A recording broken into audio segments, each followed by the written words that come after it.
Hello, fellow software engineers out there. Welcome to Bottom Up. This is our second video. As I mentioned in my earlier videos as well, we are a group of software engineers who meet and learn together. We have been doing such sessions since many years now. People that you will see in this video are Ashutosh Tripathi, Ajit Kumar Singh, and Kunal Singh. Today, we will discuss a problem statement which is very common and each one of us needs to perform in our corporate life. Executing data definition language commands on a RDBMS. We will discuss around various tools available in the market which are standardized to perform such activity and how RDBMS performs such activity at a very low level. So please go watch it and share your feedback in comments. Thank you. Let's set the context, right? What is the specific question? So just saying that okay, I want to do migration. What is in detail? Can you explain what you want to do? The question is, let's say you added a user. Okay, you are working. Your solution is working fine. Now a new requirement comes. Because of that, you need to add one more table and define the relationship between the user and that table. Okay, that is the next implementation you're going to do. So now you have DB changes also. So how do you handle these DB changes? Let's say your environment is already up and running somewhere. Now this new requirement came in. Because then how you make the DB changes? Code changes, how you are going to do is you will create the code, test in local, all the process to follow, and then you deploy it. When you deploy it, at the same time your DB also should be updated. Right? How do you take care of the changes in the DB? Okay, so this is you're calling it, this is a migration. I thought you're migrating from maybe one database to another set of database or one database stack to another set of database stack. Just this one. Okay, so this is basically you are at the core you are trying to roll out a DML change, right? You are using SQL DB. Okay, it's not DML in some case DDL also, right? Because it's a DDL, not DML. DDL. That's what I was saying. DML is code. This is DDL. Yes, correct. Yes. This case was an existing table we have. We want to extend a new feature, and that column will have changes, and then some other table we have to create. Some kind of relation we have to create new. So what you can do is like what is the standard practice that is being followed. Like it means is that like you have to, so you can take a downtime also, right? And you can add a new column to your existing table. You can write your SQL script of create the new table. You can create a new table, and you can just up the system and everything will work like as a new thing, right? Okay, so you take the downtime, execute the script. Execute the script. And downtime means downtime of both app server both and the database also. Because I am rolling out a new feature, right? So first I will make the DB changes. After that I will up my app servers, and after that I will up my DB servers. Okay, so then the production I will just see the logs that. Similar changes are coming in. Like this was like one change. You have like throughout the development of the application, you have like 10, 15 or 100 changes like that. You are taking 100 changes in a single shot in the single shot, not in single shot. Rolling in sequence of development of an application. Okay. Right? So in one feature you added one more. In the next feature you added some other column. You're removing some column. So removing a column. Also it's possible that in future you need to remove some column. Because if you see, generally what they say is that you add and extend as you can, but removing you have to plan very carefully, because there is some code that is being involved, right? Let's say there was something which you thought that it's one column, that is enough. Later you realized no, it does not fit in a column. You need this to be a table itself separately, and then what you will do is you will remove this column from this table. Okay. Add a table, put the data in that table, and that ID you will create a relationship here. Okay, that is pretty much possible, right? So what I mean to say is you have like a lot of changes like this. So you will have the script which you created one time. You will create 100 of the scripts. Okay. right? Okay. How do you manage those scripts? Where do So you keep them? there is one way which we can also follow. I have seen in some projects. There's a tool in Java called as Liquibase. And even So you use a Liquibase script to store or to persist all these scripts like as a so all the migrations, you have in a script. those are stored in the Liquibase. So what happens, Ajit, is that once you run your application, say your Gradle based Java Spring Boot application. So when you up the application, the Liquibase will make those changes to your actual DB. So say for example, you have written new features and you have tested them in your lower environment. Now you want to take it to the QA environment, right? So you don't need to go to the QA DB and run the script. You have to write it to your Liquibase script, run your app in the Liquibase, push the code in the UAT. In UAT, after you push, the code will run. When the code will run, Liquibase will also run, and it will update your existing tables or will create a new tables based on your script. Okay. So that smartness Liquibase has solved. We are little bit going towards second problem. So basically we changed the problem. First problem was how do we run migration, right? So let's go deeper into it. You said we need to take a downtime and then we can execute those queries. So essentially I can just open a console, production console, and then execute that, okay, alter table command, add column, so and so on this particular table, right? And into the database and do it. And one important step here, before you run any query, you have to also run an explain plan query. That is means you, how do you decide this query is fine for the production? So that is for optimization. You have to run the optimized query. You cannot run any XYZ query, right? We are assuming that okay, we are doing so that is for. So that is mostly for read or write query that you run those explain commands, right? What he is talking about is I want to finally make some changes into my schema. I want to add more columns or add some constraint on a given column, add something like that. That is telling. So in those cases, so essentially this is a DDL.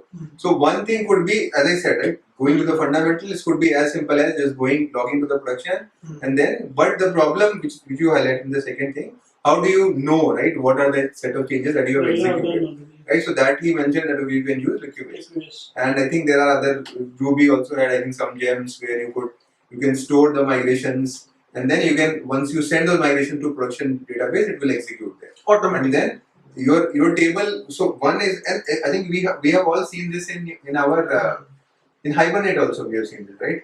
We turn it to an update or absurd. Yeah, and then we can fundamentally change the entity that we have written in our let's say Spring Boot class, right? And when we convert it to, instead of validate, if I change it to create, right? Or update also. In fact, update I think it should be. And then when you execute it on production, whatever, if there is a new column which you would added in your entity class, right? It will go and make that. So it will create a migration for that one already. So essentially, diff log change you will not be able to see it. That is something only Git can tell you. That okay, what was, so let's say there were 3 columns, there were added 4th column in your entity class, right? Now, because that's a final source code only, once you merge the PR and then you have a final source code. Now you have no way to know that when this was added. You can go to Git and check it. But it's not like Liquibase where you have a separate file created that okay, this is the file I created and then that file you added in the base XML. Right? Then you know that okay, this migration went in. It's not like that. Hibernate, but what I've seen with .NET's ORM framework, that is entity framework, or even for the Node.js or Python, there are different frameworks. So there what happens is when you make the changes in the schema of the entity, you teach in the entity, and you run the command in local, saying that generate the migration for that. So what it does is it will create a migration for you in a designated folder. All migrations will be staying there only. Okay. And through the command itself, you can run the migration there itself to check that your migration on the local. Fine. Yes, in local. And what you can do is whenever your application is starting up, you can place a hook somewhere that whenever the application starts up, it will check the DB and then it will run the migration. So whatever migration you have. So and also there will be one table. Um, there are different approaches. One of them is like one table will be created, and in that one it will keep what are the migrations executed already. So there are This table is a Liquibase kind of approach. there are two ways of doing it. One is like some frameworks take the approach of maintaining all the scripts executed, and so what they do is just like Git. They will just keep the latest one, Yeah. and each migration will have its like down and like previous one. It will reference. Let's say I created n+1, so the previous step n is only mentioned there. The precursor is n for n+1. So like that you maintain. So there are different approaches to maintain. Different frameworks are there.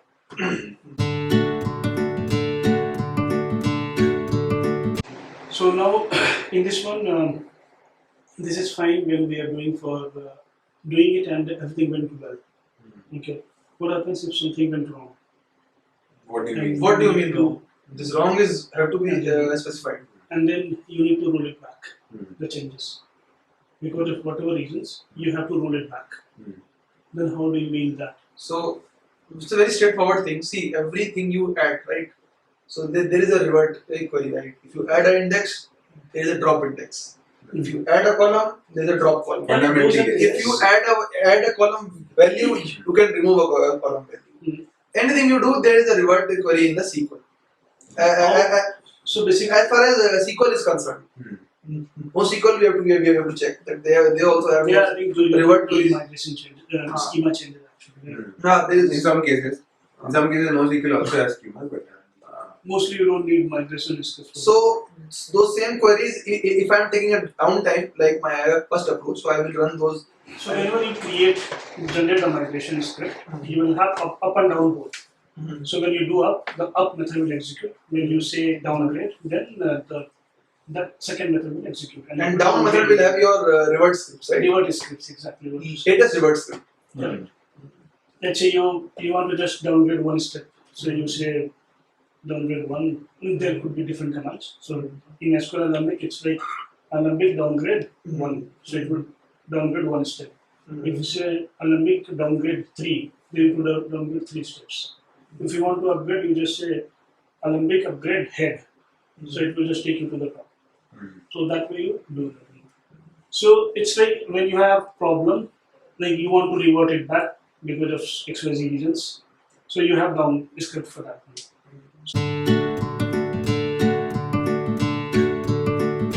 So first of all, in relational database, is it even possible to make a DML change without taking a downtime?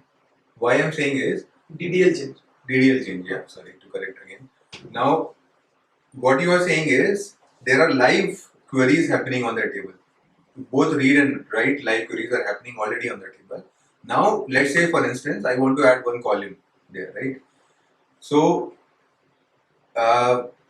we know that, let's say if you're talking about MySQL or any RDBMS specifically here, then in this case, MySQL will take a lock on the table. Row lock. So if it's a Right query? It's a write query, it depends on the engine, but it would be at least a row level lock, right? And don't want to go into locking right now, but for sure there is some kind of lock happening on the table. Now you want to modify the column itself or add one column, right? So fundamentally, either you have to find a time where the queries are not coming and then make out the change. I don't know how MySQL does it, whether basically it takes a lock for that migration to happen, and that point of time, of course, the table is not available for read and write for maybe very short point of time, and that could be some seconds. And I think what I have seen is if it's a very large table, let's say it's running in few 100 GBs or few 50 GB, 80 GB, 10 GB, something like that. Then since if you're modifying a new column, it has to at least add a null value for each of the existing rows. So it will take long time. That it is proportional to how many rows you have, right?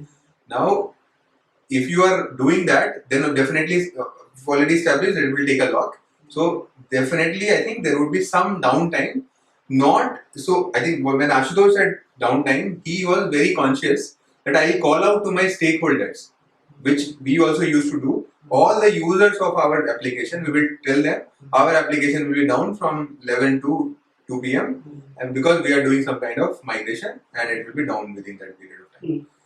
What when I am saying the table is not available, I am just referring to that time, log time. But again, from a perspective of whether it will cause some kind of problem, whether I'm sure whether the change has gone correctly or not, how it is affecting other roles and all, it could be maybe the approach that he mentioned is correct. That let's verify that everything is working or not working, then roll it back in the same downtime that we have asked from our stakeholders, and then we will turn it up either to the old state itself or to the new state, whichever is the right way to go about it. But definitely, I feel that even if we don't do that aspect, which is more of a business aspect of this service, not just a technical aspect, then also the table will be unavailable proportional to the number of rows that we have listed. This is what I would say. Okay, so do you take into consideration that you might have multiple instances of the service running and you have multiple copy of the DB, and then at one time you run the migrations on one copy of the DB but not the other one, and then once this is successful, then you do the migration for the other one to ensure that you don't have downtime. I think he's talking about now the database application. The application factor over here. So like, what if we don't want downtime? So is there any way of doing it that you don't have any downtime and still you are able to make schema changes? So coming to the replication part, in case of MySQL, what I observed is there are typically master-slave setup, which I have worked in. There are also peer cluster setup, but personally I have not worked in. There could be some different scenario, but in case of master-slave, since the slave will always follow the master, and typically there is a lag of maybe 1 second or short, and then it could extend to minutes and hours also, if they are located in different data centers and all. So What I assume is no. I think what will happen is it's not my assumption. I think it will happen is if you do some kind of migration change on a given table, the slave will replicate that after that lag is done. So you don't have to specifically do anything on the slave because the master slave setup, and typically that's how the slave. I think slave will read the bill log asynchronously. It will. Yeah, it's an asynchronous. MySQL has asynchronous replication only, unless there is a setup where you have master and master, right? In case of master setup, it would let's be. say you have master and slave. Your master is down. Then slave becomes master. Then slave becomes master. Yes.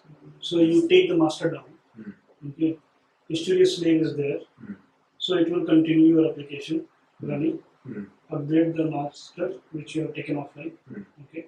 Once this is up, take the slave down. The master, this one becomes master again. Right? And then you upgrade the slave again. Asynchronous. I mean, whichever way, I'm not sure. That's my. But for that, for some time gap, there will be some old data which the read queries from slave will come, right? Like, If you are But it will not be down, but it will be also not. at the same time when you are taking down something, like you have multiple instances, right? So when you take a set of instances, when I set off, that means taking it from the app server to the DB. Let's say you take whole. There is one problem, right? In this, it's a good approach to think about it. But let's say now your master is working. You said I have cut off the slave to copy data from master, right? While you are doing migration on the slave, right? Now at this point of time, Read traffic will come. All the moments. One is that aspect. So typically when people set up master slave, they allow read to happen from slave also. Let's say it's a 1:2 replication ratio, right? One master and then two slaves. So in that scenario, the reads will happen from all the three, writes will happen only at the master, right? So now what happens is, if you, let's say you take down one of the slave, and that is not, now it's not in the cluster, it's unavailable, right? So unavailability of the slave is one problem, and typically you have added it because you wanted to redirect some of the reads and take care of scalability, right? Read scalability, which is you are not able to do. So certain spike of CPU memory will happen on the other two machines for that point of time. Yes. One. Second is what happens if things go wrong altogether, right? Let's say you added one of the column here, but your production is still live, this is more critical thing, right? Now you have taken let's say some transactions and some of the things which have you have already said to the customer that these are committed and these are done. Let's say payment, it's a payment application. Then you have already received, transferred money and all that happened. Now you realize that the new column that you have added here does not work because of some reason, right? So how do you want to? There are various ways to fix it, but this is one problem you will be into because you cannot duplicate this now and on the And other. before that also. And that too in business critical applications, And not only payments, right? Any I said payment because payment is more critical in the world. Yeah. And on top of that, before this one, right, even though it did not go wrong, the upgrade. So while you took it down, slave or master, whichever, okay, some transactions are already happening in the remaining cluster, on the remaining set. Right?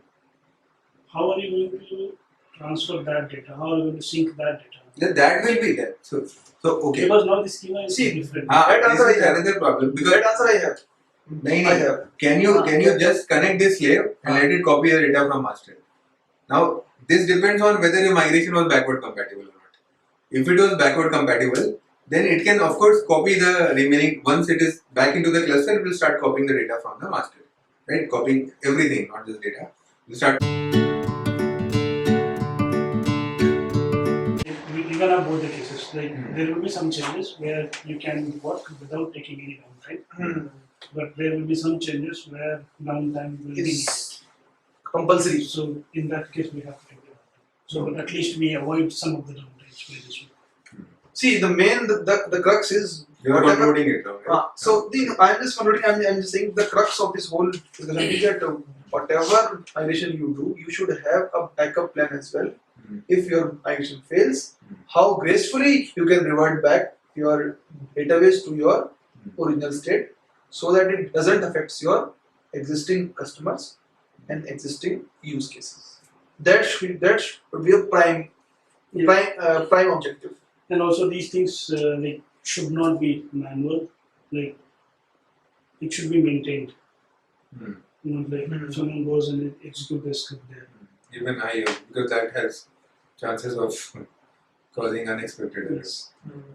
So that's what we can say that yes, it is possible that we can do some migrations without taking the downtime, provided we are maintaining the scripts well and upgrade a script and downgrade a script both, so that if something goes wrong, you can easily downgrade it. But there will be some cases where you cannot run the migration without taking the application down. So in that case, we have to take the downtime. Okay. I think Ajit concluded on this.